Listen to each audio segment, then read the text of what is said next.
Introducing Royal Caribbean's newest ship, Icon of the Seas, the ultimate family vacation. The ultimate 6 slides, 8 neighborhoods, 0 compromise vacation. The ultimate never done that, can't wait to do it vacation. The ultimate chillin' by a different pool every day of the week vacation. This is the Icon of vacations.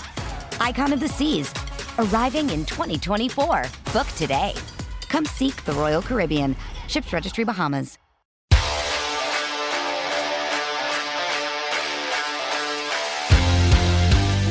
Welcome into Missing the Point. I'm DK Sizzle. I'm here with a couple of goons. We're going to talk about the Celtics.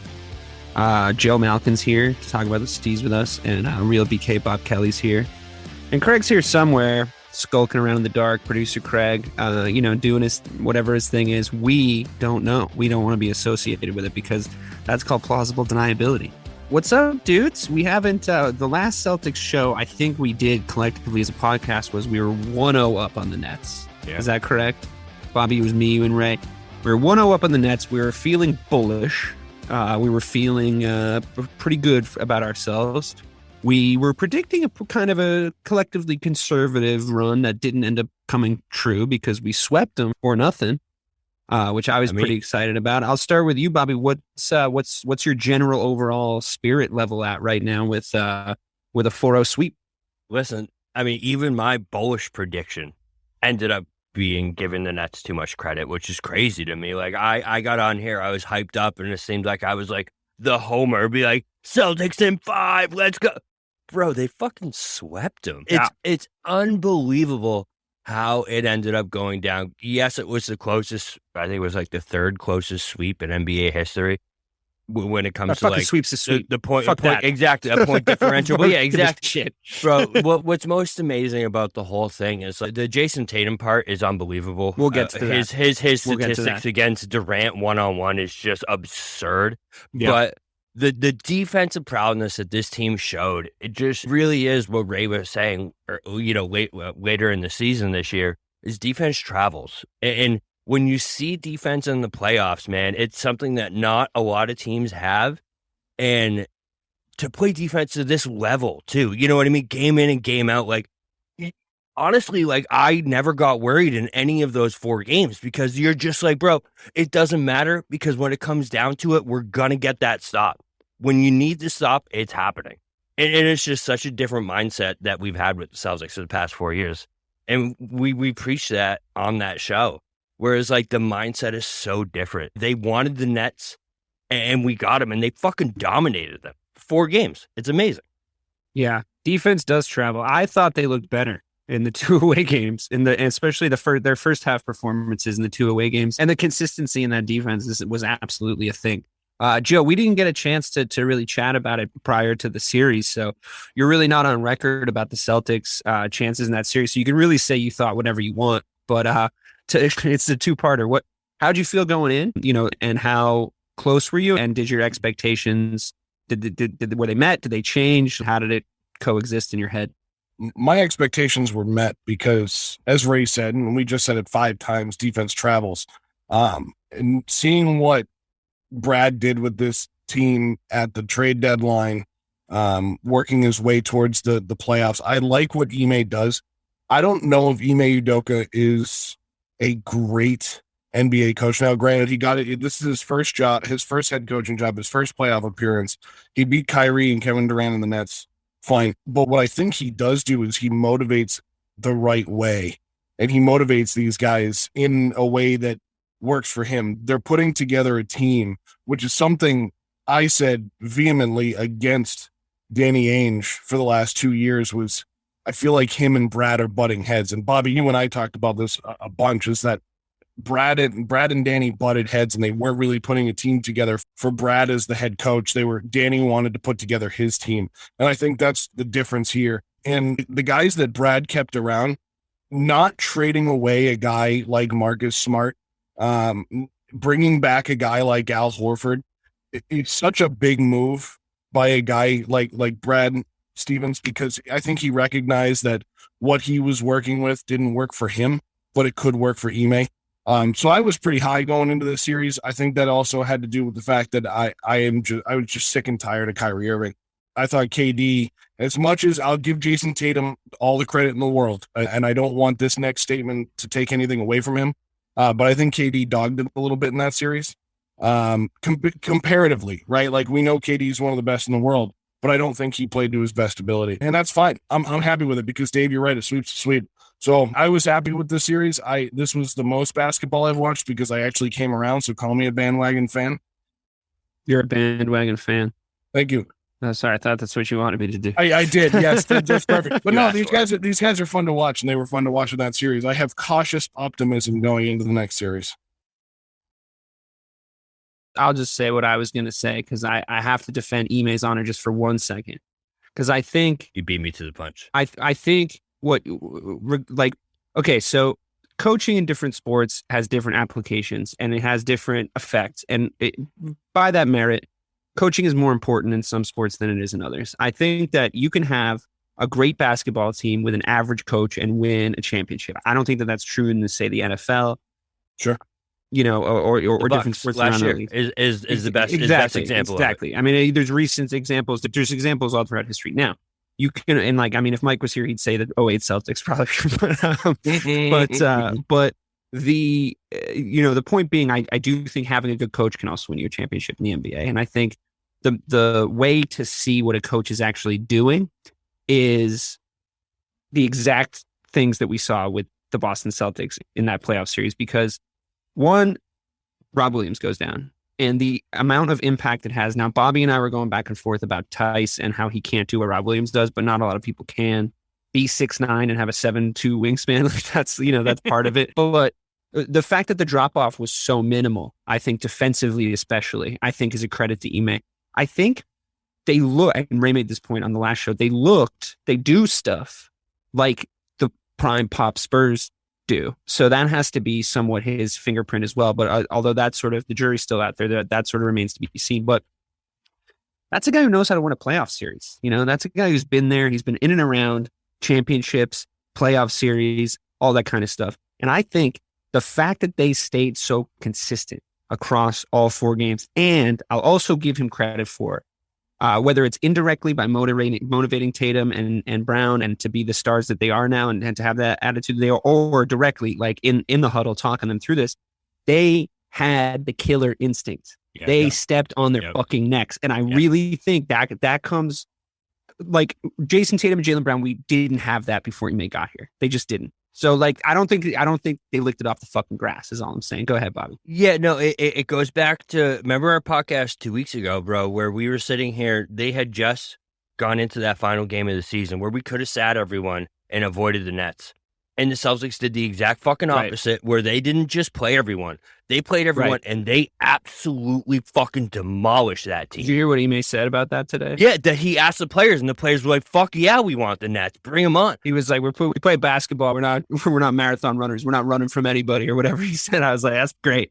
Listen, that's exactly why I was so high on them going into this series. Literally up until that point, DK, we had the conversation about Williams. We had this conversation. I was very tentative until I heard that, man. And that just to me shows what a great job Ime really has done with this team. Because listen, that's not, I said this before, they would not have done that last year. No chance in hell would they have gone up and said, we want this fucking team.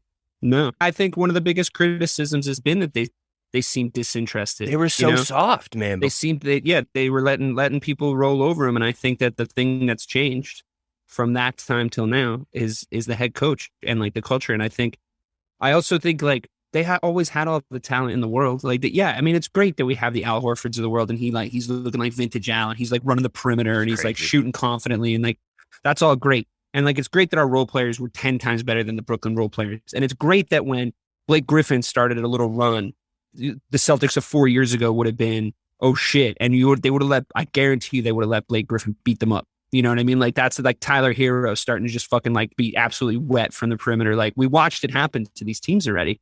And I just think, as an aside, by the way, in that game, I think it was game 3, Blake starts to just like attack us. And it's like, why hasn't Blake been on the floor the entire time? Yeah, because Steve Nash, it turns out, is not a great head coach, by the way. No. that's a side note. Yeah, he's really not good. Yeah, I mean, Ray was right. We were wrong about that. So fair enough. But Blake comes out and he starts to go at us. What does Jaylen Brown do? Jaylen Brown takes the ball and goes at Blake Griffin. Just goes at him once, twice, 3 times. Goes, all right. How long can you keep it up for? Like, let's go. He looked so gassed too. Blake. Yeah. Blake was so tired. He was so tired. And it was like, he was just dripping sweat. You're like, bro, right, right. But also, like, to speak to the mentality, they were like, we're not letting fucking Blake Griffin do this to us. We're not letting Blake Griffin do this to us right now. That's not who we are as a team. And I think that leads me into my next point. The question I want to ask you guys, I'll throw it to Joe first. What do you think, as far as the prestige of the team we just beat? I know that you have your issues with Kyrie Irving, and maybe it sounds like a little bit Kevin Durant, but I think it's a pretty fucking big deal that we just beat the team with the best player in the NBA on it, which is kind of consensus at this point, and top 3 point guards, Bobby, top 3. We'd say at least, him, Steph, and like a little, maybe a battle between the Trae Youngs and the John Morants of the world. Like we're kind of right in there. Yeah. Like maybe Ja.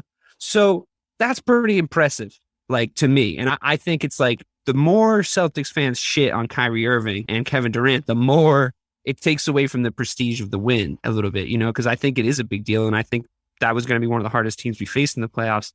So what do you think that means, Joe? Like going forward, like, do you see it the same way I do? Do you think we can beat anybody now? Or is it more like, I don't know. I mean, they were kind of mental midgets, like you've been saying, like they couldn't get it together. Maybe anybody would have done that to them. Are we going to see a continuation of that mentality and that kind of aggression going into the next round? Or was it a fluke because the Nets suck?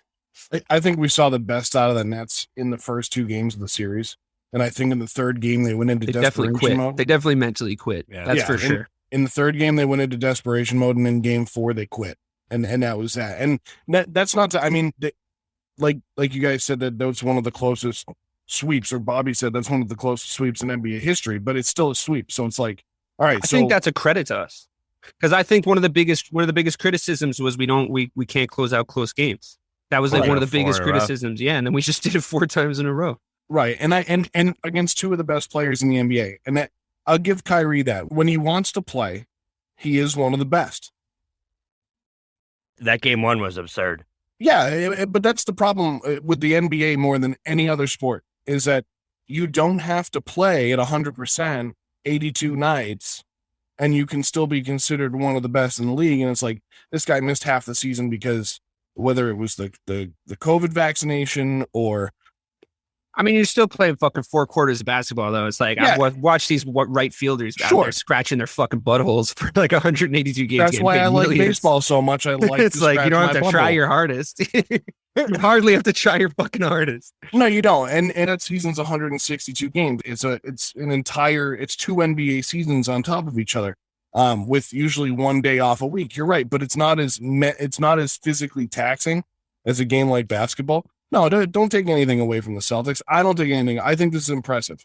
My biggest thing with KD is him coming out and with his comments of, "Oh, they should retire my jersey here, and they should retire my jersey." It's like, dude, shut up. You're still playing. Like, let's talk 5 years after you're done, and then let's talk about that. Because I mean, you think about a guy getting a number retired, and this is kind of going off on a rant, but when you think of a guy getting into a Hall of Fame, whether it's for a team, for a league, a sport, and having their number retired, it's about leaving a mark on that team. What mark did he leave on the teams that like should the Patriots retire Randy Moss's jersey because they went undefeated in the regular season and lost in the Super Bowl? So should KD have his jersey number retired in Oklahoma City? That's kind of what I throw out there on that. I have a problem with him on that. He's one of the best players in the world. I still think he's way too skinny. He's always been way too skinny, but besides the point, how he looks is not something against him. And then in the terms of Kyrie, I just think Kyrie's a bum. And what he did in Boston in the series was, and then to try to make himself look like the victim. I mean, that's my biggest issue with Kyrie. Like, just own it. Just own it. Don't, but back to the original question, Dave, just because I don't want to go off on a rant. I think it's too late. Yeah, I know. Celtics get all the credit here because of their defensive play. Marcus Smart walked into game 1 with a DPOY jacket on, and he backed it up. I gave him shit for it in our Discord, and he backed it up. And he played a hell of a series. And I'm not best Marcus Smart series in a Celtic uniform. Oh, without doubt. Yeah. And that comes from what we just said about Ime. When we were talking in the last piece about Ime, and you were giving him credit, I agree. His rotations were perfect in that series. I was like not angry at who was on the floor that often, and I feel like that's the number one thing I'm angry about when I watch basketball. And there was actually one point in the Discord where I was like, all right, just put the fucking crunch time lineup out. And then I looked at the screen and I was like, wait, no, they are out there. Yeah, they're in. I was like, wait, no, they're all out there. Bobby was like, yeah, I was looking like, who was I missing? I was like, sorry, I got like pre-mad about it. Are you saying Ime was a step ahead of you, unlike Brad? I mean, like the thing is that I like when the coach beats me to fucking like thoughts. You know what I mean? I want that to happen. And like, I think you're in a bad way. And I've been there with other teams that, we'll go and mention, where you're going like, dude, don't do that. And then they do it and it goes terribly. And you're like, why do I know more than you know? I don't want that from my coach, So yes, I'm happy that for him We've been living that for like 20 years. Yeah, DK. I want him to be, yes, exactly. We all know what we're talking about. So, but I'm like, dude, I mean, I want him to be 20 steps ahead of me. I want him to know 1,000 times more about basketball than I do for sure. But like, if he retires and wants to just fucking sit around with a bunch of other fucking jackasses and yap into a microphone about it, then we can like know the same amount, but I need him to win. So, Bobby, same question to you. What do you think the prestige level of the team we just beat is? Do you think that we beat? How much of a lie was that 7th seed? Like how much of a mountain did we just climb? And because to me, the sky's the limit now. Because I've full on rated the Brooklyn Nets, but like some people maybe are saying they never really showed up mentally. Where you have them because of this dub? Listen, the prestige is at an all-time high, if you're asking me, because KD didn't just not show up. That's never happened before. It's never happened before. We did that. So it's not he just, had 4 bad games. No, we fucking forced that motherfucker to have 4 bad games. That doesn't happen. 3 bad games. He was awesome in game 4. 3 bad games.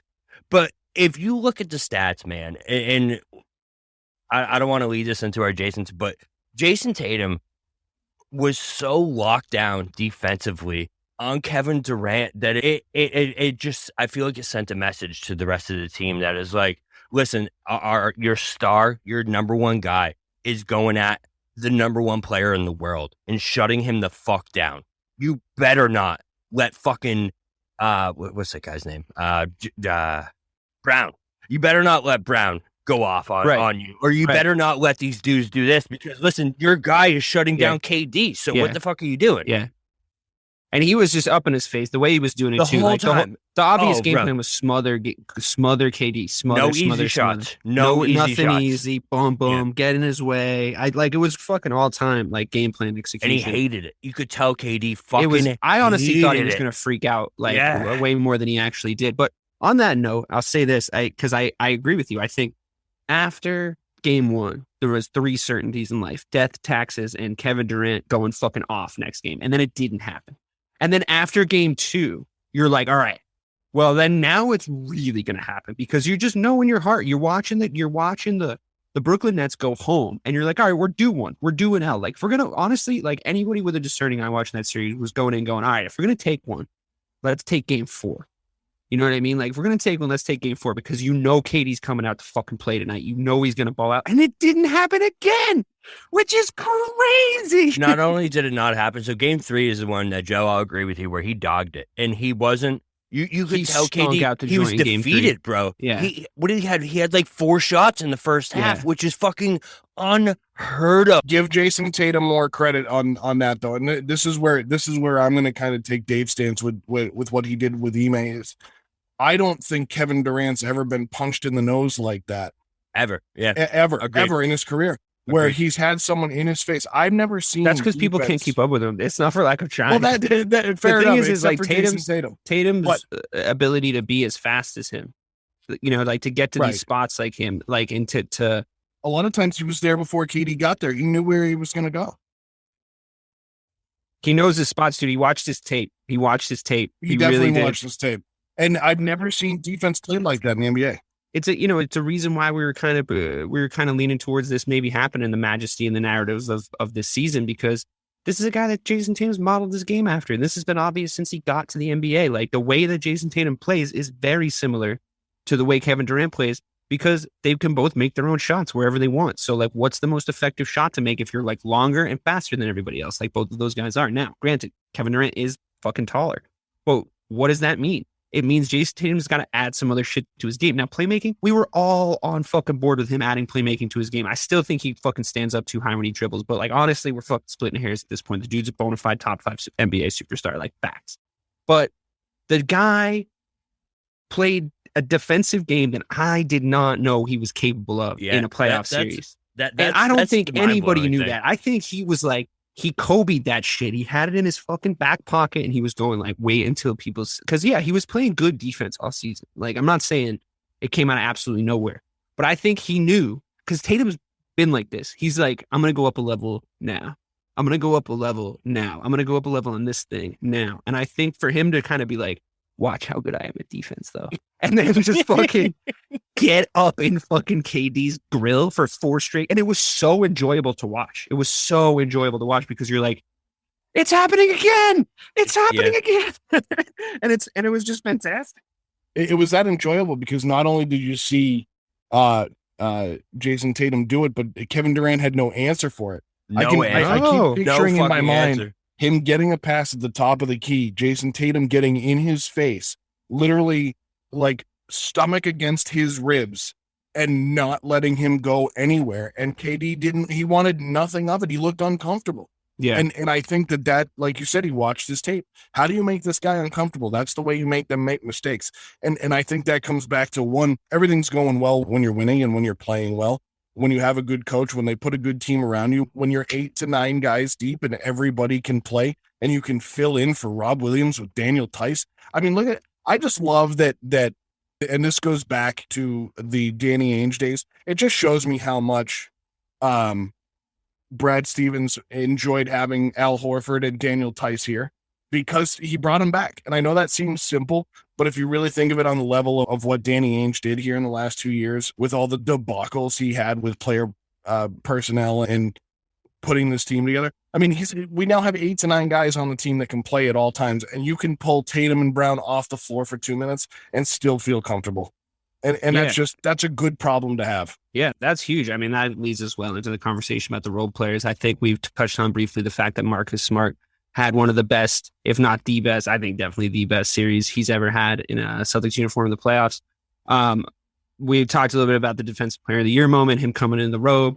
And I just think that's the kind of swagger this team brought. And I think we've talked about Marcus Smart being our emotional leader. We've talked about it coming from him. A lot of the huddles when he's mic'd up or when they got a mic in the huddle, you can hear him and he's just going, no matter what happens, we just stay playing. We stay we overcome adversity. Like, he's just got this like mantra down. So Bobby, let's talk to me about Marcus Smart. Like, how important was he in the series? What did he do right, and what do you want to see more of? He stopped shooting. Oh, he shot a good amount, dude. He shot a good amount. He shot well. He shot well because he was taking the shots that he can take, not the shots that he was forced to take. And I felt like he felt that way. And I think he was told, you're the Defensive Player of the Year. You're going to have to play some offense on the other end of the court.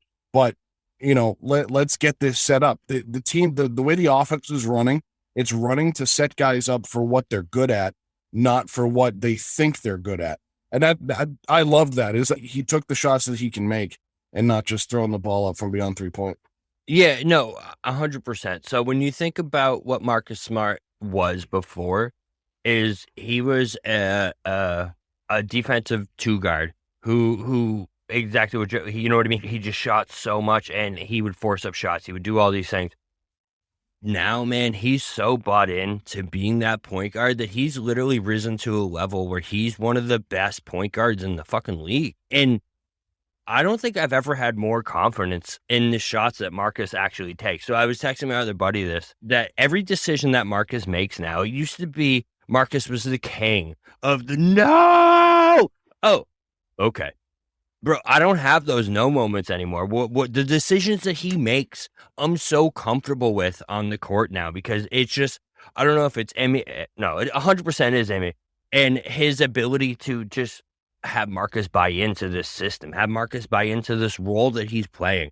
Like, he's so important to this team in the mindset that they have, that they've baked. I don't even know that's the right fucking word. But this culture that they've it's so amazing what he's done with this team, man. And the level that he's pulled this game up to. Like, I know fucking Ja just won most improved player. But if you ask me, there isn't a player that improved more this year than Marcus Smart, man. He's so unbelievable on both ends of the floor. Now, without Marcus, we don't sweep that series. You know what I mean? You think about that decision to pass the ball to Tatum. You think about those open threes that he was hitting. Well, he was facilitating. What was he in 3 points this series? His percentage was definitely in the 40s. So just while you're looking that up, Bobby, I think one of the biggest things is you look at him and you say he's one of the most improved.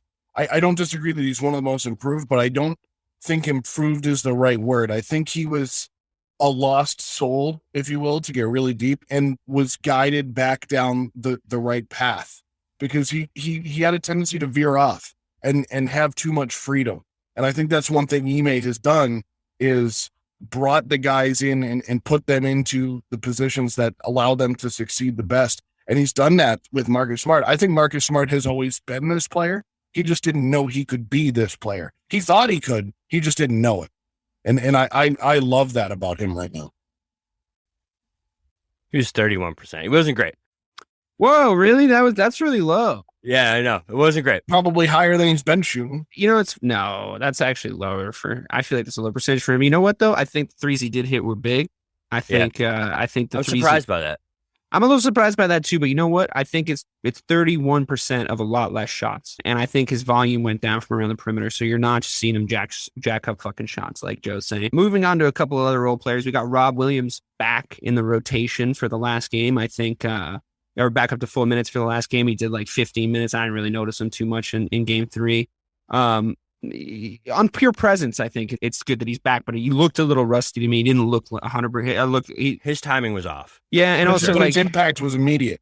Yeah, I think he definitely helped in there. I think he was he made a difference defensively. I think having that rim protection was definitely nice, but I don't think that they were kicking our asses underneath the rim for 2 games up until that point anyway. And I don't know if I was I was glad to not be in a position to be calling for Rob Williams, being like, Jesus Christ, we're getting murdered. I know you maybe disagree a little bit, Bobby, because you were saying some shit about Tice. Yeah, no. So that's the only thing with Tice is you didn't see Horford and Smart yelling at Rob Williams 80% of the game.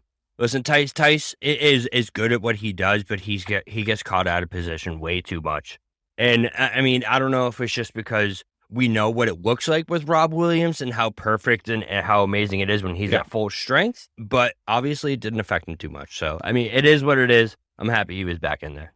But it's not as if Tice. Yeah, I get what you're saying when you were saying it, but it's not as if Tice was inept. He wasn't inept, no, right? But he even wasn't the moments caught where he yet. was definitely a bit of a liability, and they were definitely making a ton of back cuts on him because he was just not able to keep up with guys. He didn't know whether to stretch out or fade into it. He made some poor choices in moments, but I think that we defended so well as a team that I don't think we were so good at our switches. We were so good at and then not switching as well. I thought that the way that we stayed dogged on one-on-one matchups, especially Tatum and Smart, I thought they both did an amazing job of being don't switch. I'm staying with him. He's not, this screen's not going to beat me. You know what I mean? I'm just going to I'm going to use my footwork and I'm going to run my ass off and I'm going to stay right in front of him. And I think that helped us because then you don't give them an opportunity like we saw in the Heat series when they went to zone on one end and then the other end, they just killed us on our switches because they were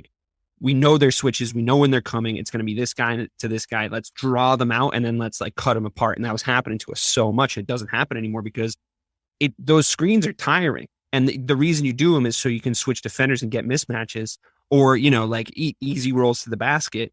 And when you're doing that and the guy's still right in your fucking face, he didn't get eaten up by the screen. He's still right in front of you. You sort of start to give up on that aspect of it too, right?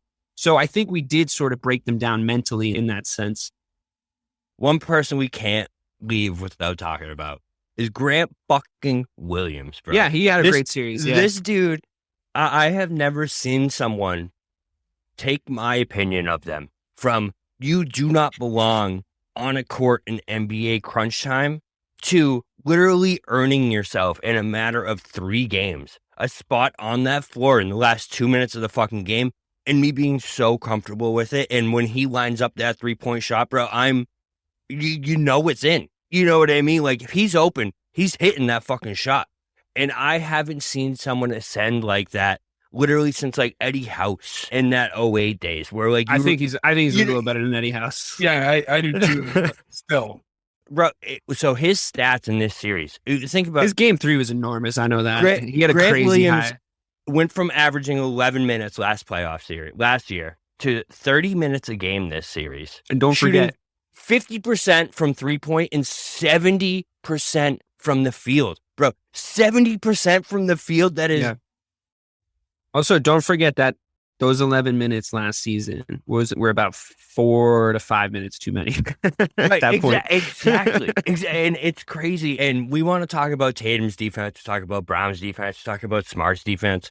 Listen, he didn't back down from KD either. I was going to say, he was definitely the second guy on KD for the entire series. And I think he did a really good job. Yeah, that's what I mean. And you're okay with it. You know, last year at this time, if you told me that Grant Williams was going to go one-on-one with Jayson fucking Tatum in the playoffs, and we were going to be like, oh, word, let's go, Williams. Bro, not a fucking chance. You know what I mean? Not a fucking chance. And now we're here, and it's a legit thing. It's real. Grant Williams is a legit NBA defender role player, and he's going to be, if we're going to make a run, Grant Williams is going to be a vital, important piece of that run. And that's not something I was ever prepared to say. Before this series, he was good going. Well, you know what? He was good in the regular season, but I mean, he was like a 44%. Right, he wouldn't be 3-point this, shooter in the man. regular season. Unbelievable. I think he had a great series. I think everybody stepped up. Now is a good time then to move on to the next series, which I think we're all pretty sure is going to be Milwaukee. I'd be pretty surprised. They're up like 25 right now. Are they up 25 again? Yeah. So they fucking smashed Chicago. They're a good team. They're the NBA champions, and they're not to be trifled with. I think it's going to be a hard road if we do get to these NBA finals. So I think, just to lead us off, I think the matchups are going to be a little bit different. I think we're going to need a completely different game plan against them. I don't think that Tatum can do to Giannis what he did to KD, and that's not because Giannis is better. It's because he's fucking enormous, and I think we're gonna have to guard. He's just going to take him to the post, and I think that we're going to have to guard Giannis by committee. But what I think that means, my kind of hot take prediction for this next series is this next series at home is where we're going to see Jayson Tatum's like 50, 55 point playoff game in this run. I think I think he had great scoring games, but I don't think that was ever going to be possible with the job he had to do on Kevin Durant that we just spent all that time discussing. And I think that the smartest thing we can do is unlock him offensively, because I don't think they have anybody on that court that can live with him defensively, not even close. So going in, it's going to be a different mindset. It's going to be a different game plan. But I feel like there was worse Celtics teams than this that did a pretty decent job on Giannis. So Bobby, I'll start with you. What do you think going in? Are you scared? Are you more scared, less scared than you were against Brooklyn? I mean, I know you're hype about the performance, but it's a different kettle of fish, right? So what do you see going in? Yeah, man. I mean, so the key to this, we just talked about him, is in the regular season, the guy that we put on Giannis that actually did an okay job on him was Grant Williams, because he can master strength. He's got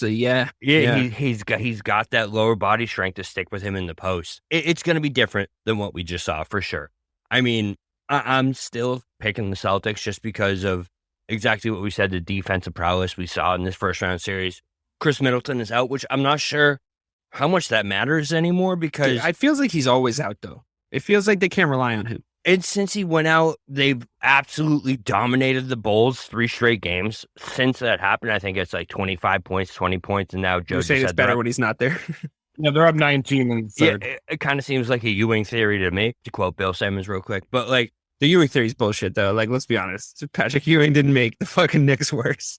But yeah, I mean, I don't see it at the same confidence that I saw that first series. I think Giannis is going to give us a little bit more problems than KD did, because like you said, we don't have the matchup for him. So a Giannis 40-point, 15 rebound game. Sure. That's inevitable in this series, which we definitely. said about the last series. So who the fuck knows? Different. We know why it's different though. But yeah, so I think that's inevitable in this series. I still like the Celtics in 6. If it gets to 7, again, because of that demeanor we had at the end of the regular season, we get game 7 at home.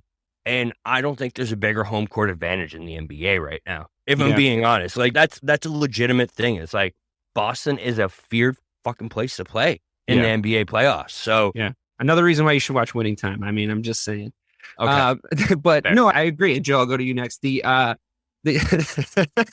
it's so good. Bro, he's been pitching the show for like a month and a half now.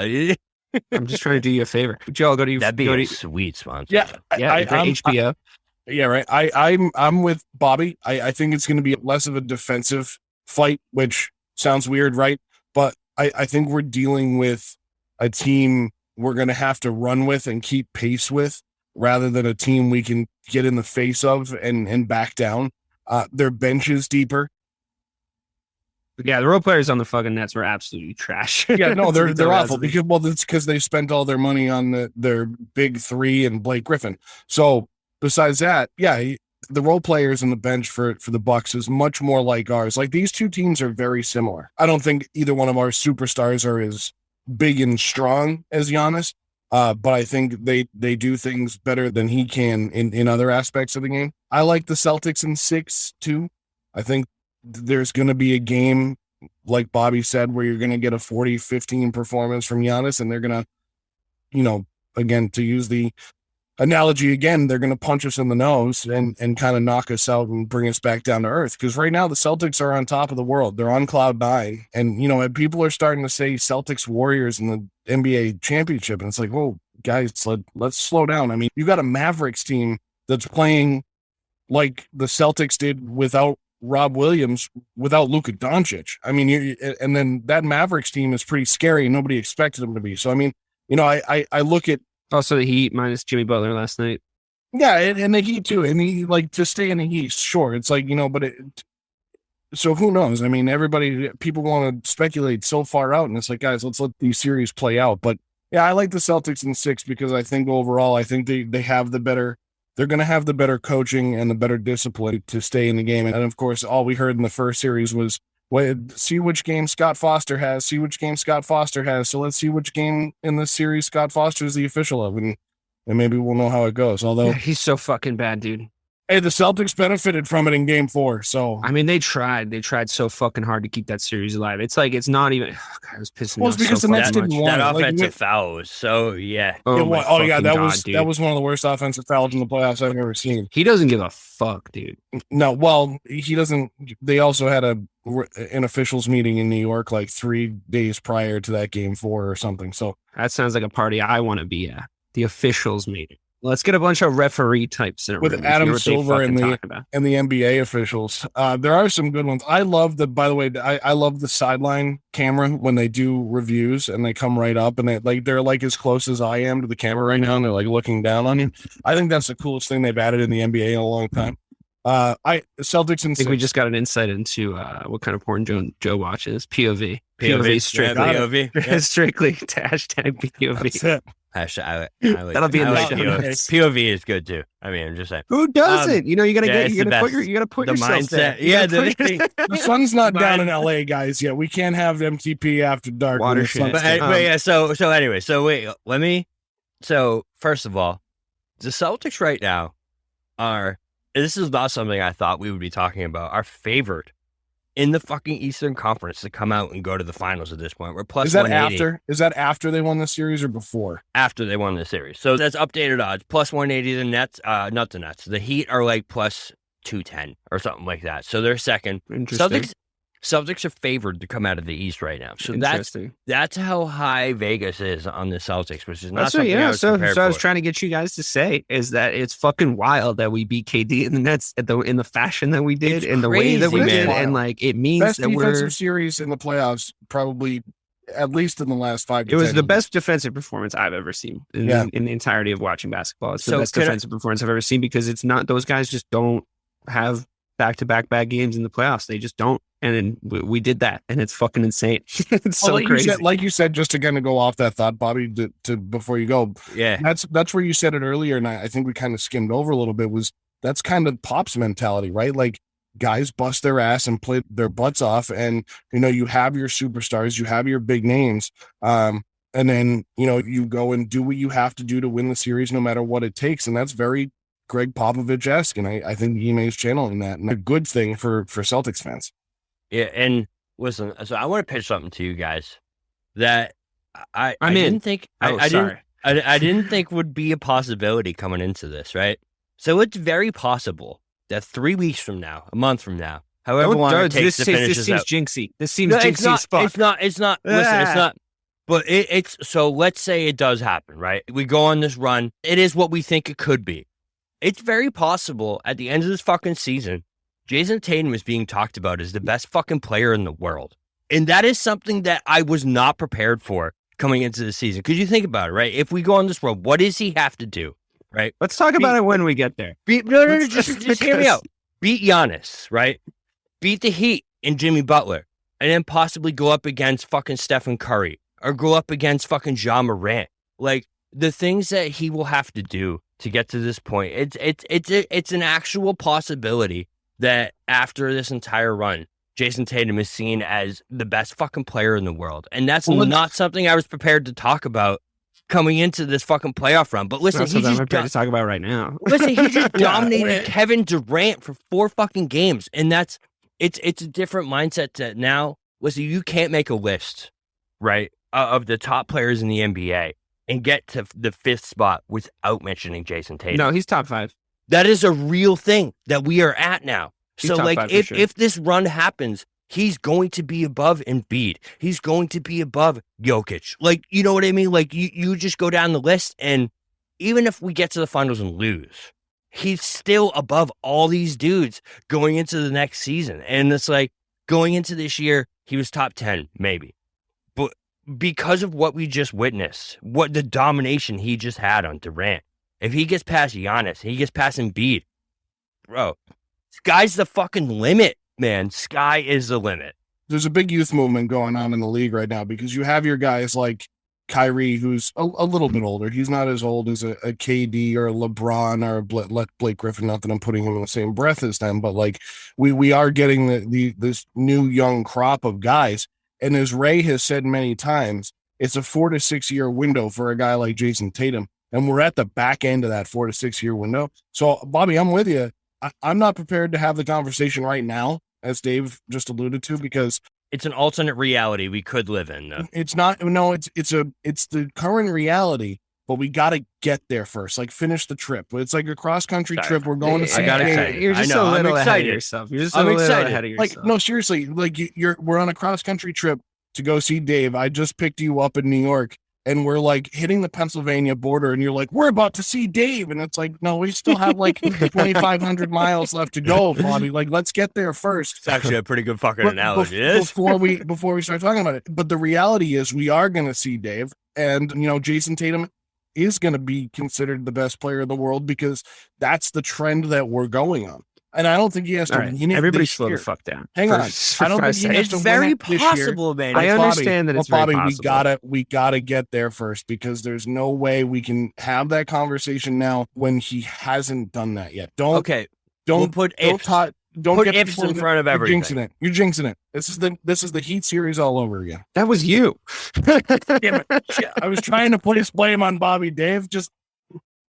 If we do this, I'm serious. So think about what we just saw. Okay, can we talk about Milwaukee? We'll talk about Milwaukee in a second. But Bobby, they got to go through 2 more Eastern Conference series just to get to the finals. All right, I know. so I'm talking. I know. And Milwaukee hasn't even won it yet. Like the Heat could pull off some ridiculous comeback in the 4th quarter. They could go on to win the next 2 games, and we could be playing the Miami Heat in the next round. No, the Bulls. Sorry, the Bulls. Sorry, it's not going to happen. That's not going to happen. We're playing Milwaukee. It's more likely that Jayson Tatum gets talked about at the end of the season as the best player in the world than it is for us to be playing the Bulls in the next round. That's what I mean. That's fair. It's just crazy, man, that like we went from this dude can't close out games to him just dominating 4 straight playoff games. What do you think the difference is? What do you think the difference is now? I think it's Emmy. I think it's Emmy, bro. I think that's what it comes down to is like. He does have a smoking hot wife. He does have it. That's a fact. But like the proudness. Fucking respect for the head coach, please. Yeah. Jesus that is Christ. Respect. I just said his wife is gorgeous. What do you mean? Fucking hell. That's coach, bro. Good God. I'm not one of How about a little players. Listen, reverence, if I was dude? wearing green, and that'd be a different story. You don't talk You should about go run that. laps right now, to be quite honest with you. I think Bobby needs to run a lap to get himself it's something I thought about earlier today that I didn't think would be an actual possibility coming into this year. And it's on the fucking table. It's there. And if the Celtics perform up to what we think they can, it's fucking there for the taking. Yeah, I like, just to create like a little bit of a counterpoint here. I'm also like projecting myself into this like utopian future that you've created for us, bro. I'm wondering when we get there. If we get there, when we get there, I'm wondering what the other fan bases are saying though, because but just hear me out. Okay. So like just calm the fuck down for a second. Hear me out. So the other fan bases, I think, if you're saying that, like, yeah, we got through KD and he dominated KD. We got through Giannis and the Bucks. He won't really play one-on-one defense against him. We get through Jimmy Butler. Jimmy's probably not going to be his guy for most of it. I'd say Jaylen or Marcus need to be on him. Probably Marcus. I think you get through this. I think a lot of people are giving us credit as a team, but I don't know if you're saying you can put Jayson Tatum on any team in the NBA and he's going to win you a championship, which is kind of the required level of reverence you have to a specific player you need to have in the NBA. It's like when LeBron was the best player in the NBA, which he was for a long, long time. It was if LeBron goes to Miami, they're going to get a championship. If he comes back to Cleveland, they're going to get a championship. If he goes to LA, they're going to get a championship. And it's like you can just put him on any team because LeBron's there. It's going to accelerate that team into championship land, which, considering how bad some of those Cavs teams actually were, I think, it was like pretty fair to say. I think LeBron could kind of do it almost by himself. I'm not saying he has to be able to do it by himself, but because of how good this team is, I think a lot of people are going to be going like, yeah, but like, look at the schemes that Ime Udoka was running up. Look at how good Jaylen Brown is, the next guy next to him. And look at how good he is. He had a few fucking, lights out performances. Look how good a team D. They're going to be saying all the shit we've been saying. Are you saying Jayson Tatum is a system quarterback? No, of course not. He's an absolute savage. I'm just letting you know that it's even if the things that like, even if those things all come true, and you and I know that Jayson Tatum is the best player in the NBA, I don't think he's ever going to get talked about like that. I really don't. I don't think he's in the situation. I think people will make the point. I don't think it's an outrageous point to make if all those things come true. I think I'm going to think it. I think you're going to think it.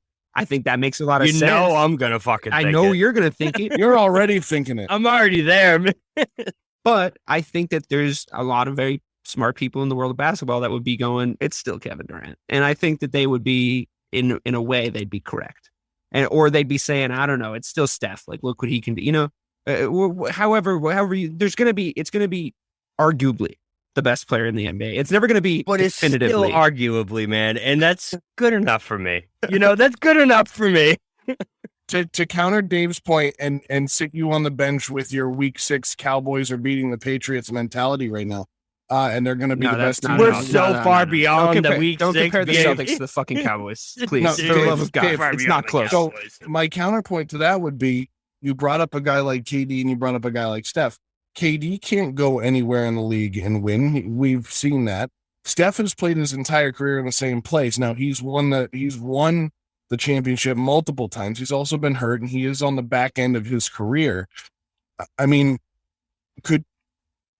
would they really be part of that conversation? Because I don't think. I mean, it was like KD just was the consensus best player in the NBA going into the season. It's just the way it is, and I just think the reason for that is, I mean, he wasn't able to win. Like if we're gonna have the discourse about KD's whole career, I mean, it's pretty easy to defend.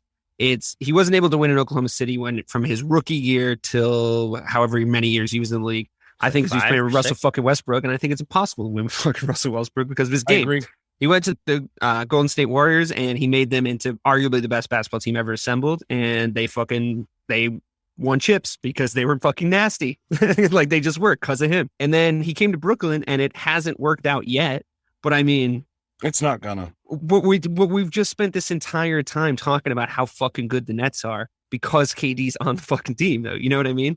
And I think what the only point I'm making to Bobby is if both guys became free agents, even at the end of this season, I think a lot of really smart people would take Jayson Tatum on their team to go try and win a championship. But I think most people would still take Kevin Durant because it's just the way basketball fans think, you know, like, yeah, KD got shut down in the series. I agree with you. That did happen. But are we going to say KD sucks now? Like, that doesn't make any sense. No, I agree.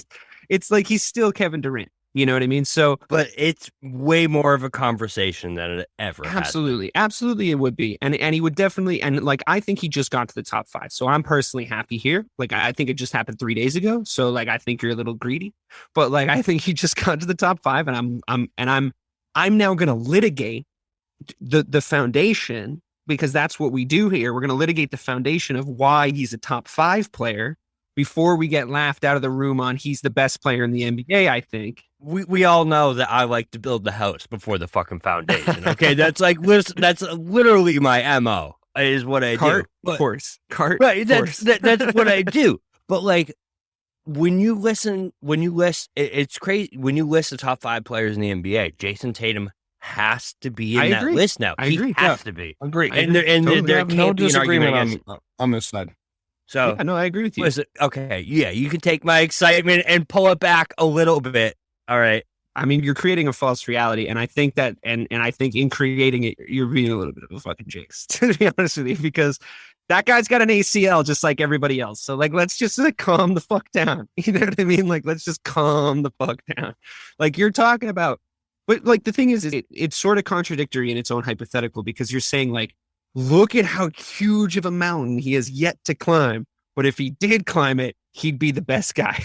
Well, it's like he's already at base camp 3, though. Yeah, you know what I mean? Like, I get it, but if your aunt had balls, she'd be your uncle, but she doesn't, so she isn't. You know what I mean? It's like if what coulda, woulda, shoulda.